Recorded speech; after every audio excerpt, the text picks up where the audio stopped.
International Islamic Research Center. بہت سارے لوگوں کی فلائٹ جو ہے وہ مدینہ منورہ کی ہوتی ہے جی، تو جو مدینہ منورہ جاتے ہیں ان کا میقات کیا ہے؟ وہ تو مدینہ سیدھے چلے جائیں گے اپنے عام کپڑوں میں، عام کپڑوں میں چلے جائیں بالکل۔ یہاں سے جب یہاں وہ سے مدینہ احرام جا باندھ رہے کر ہیں نہیں تو جائیں میقات گے، کا خیال رکھنے کی خیال ضرورت رکھنے نہیں کی ضرورت نہیں۔ اس کی کیا وجہ ہے؟ اس کی وجہ ہے کہ مدینہ ان حدود کے باہر ہے، مدینہ میقات سے میقات سے باہر جو آپ نے متعین فرمائی ہیں اس سے باہر ہے۔ صحیح۔ اور جب مدینہ سے وہ مکہ کے لیے سفر شروع کریں گے تو مدینہ سے تقریباً 11-12 کلومیٹر کے فاصلے پر موجودہ نام آبار علی یا بیر علی اور پرانا نام اس کا ذوالحلیفہ ہے، وہاں انتظام ہوتا ہے کہ بس رکتی ہے، حمام موجود ہیں، احرام باندھے، نفل پڑھے، نیت کرے اور لبیک کہتے ہوئے اپنی گاڑی میں آ جائے۔ صحیح۔ 11-12 کلومیٹر ہے شاید، یہ کم زیادہ؟ اب تو وہ جو ہے نا ذوالحلیفہ مدینہ مدینہ کا کا حصہ بھی حصہ بن گیا بن ہے، چکا ہے۔ لیکن میں نے گاڑی پہ سفر کرتے ہوئے 11 اچھا کلومیٹر نوٹ کیا آپ نے؟ نوٹ کیا۔ اچھا صحیح۔ اصل میں شہر بڑے ہو رہے ہیں تو اب تو شہر کا حصہ بن گیا ہے، ورنہ ہے مدینہ سے کیونکہ جو مسجد نبوی سے اچھا تقریباً ہسپتال ہے مدینے کا وہ بھی ذوالحلیفہ میں ہی ہے۔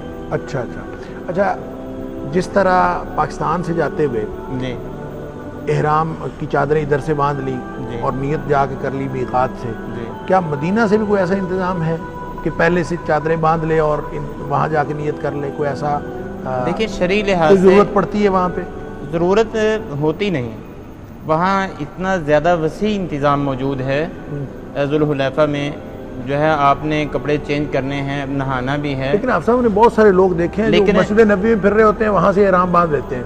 اگر کوئی احرام باندھ لیتا ہے تو اس میں کوئی مذائقہ یا حرج کوئی نہیں ذائقہ نہیں ہے۔ صحیح۔ جی اپنی نیت اس کو سہولت وہاں کے آ لیے کے کرنی ہے۔ ہاں نیت اس نے میقات سے کرنی ہے، یہ ایک لباس ہے جو اس نے چینج کر لیا ہے، وہ اپنے ہوٹل سے باندھ لے، وہ ہوٹل سے باندھ لیا ہے، جہاں سے بھی اس نے باندھ لیا ہے، جب میقات پہ گیا ہے تو وہاں صرف نیت کرنی ہے، اور جو احرام کی پابندیاں ہیں وہ نیت کرنے کے بعد لاگو ہوتی ہیں، اور اس سے ویسے جو پہلے نہیں۔ اکثر سہولت ہو اس سے اویل کرنا چاہیے، اس سے فائدہ اٹھانا چاہیے۔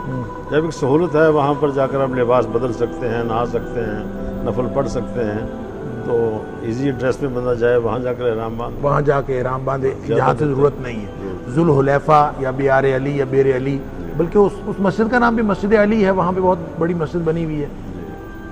وہ مسجد ہاں اس جگہ کا نام ہے بیر علی یا بیار علی، مسجد کا اور کیا اس نام؟ میں ایک جو ہے نا وضاحت ضروری ہے کہ کچھ لوگوں کا ذہن یا خیال ہے کہ یہ شاید حضرت علی رضی اللہ تعالیٰ عنہ کی طرف منسوب ہے، یہ اس حضرت علی رضی اللہ تعالیٰ عنہ کی طرف منسوب نہیں۔ اچھا، بعد میں آنے والا کوئی اور ایک علی نامی آدمی تھا جس نے یہاں بہت زیادہ انتظامات کیے کہ وہ جب اس میقات سے گزرا تو کچھ اچھی حالت نہیں تھی، تو مالدار آدمی تھا، اس نے یہاں تو اس نے انتظامات یہاں کروا بہت زیادہ کنویں کھدوائے، پانی کا انتظام کیا، مسجد کی تعمیر کی، اچھی مرمت کر دی، تو اس وقت سے پھر وہ اس جگہ کا نام بیر علی یا بیار علی نام، مسجد کو تو مسجد میقات کہتے ہیں، مسجد میقات کہا جاتا ہے۔ مسجد میقات کہا جاتا ہے۔